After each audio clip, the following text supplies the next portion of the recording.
ఈ వెహికల్ వచ్చేసి టెప్లాన్కి వచ్చింది. ఇప్పుడు మేము టెప్లాన్ స్టార్ట్ చేయబోతున్నాము. ఈ వెహికల్ ఇప్పుడు ఎలా ఉందో చూడండి ఒకసారి.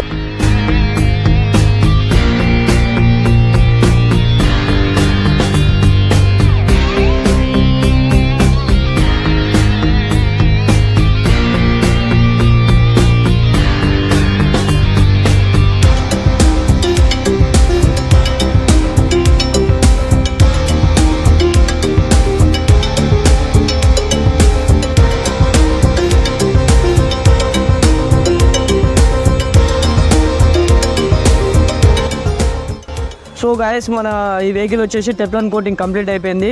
మీకు అప్పుడు చూపించిన దానికి ఇప్పుడు చూపించిన దానికి డిఫరెన్స్ చూడండి.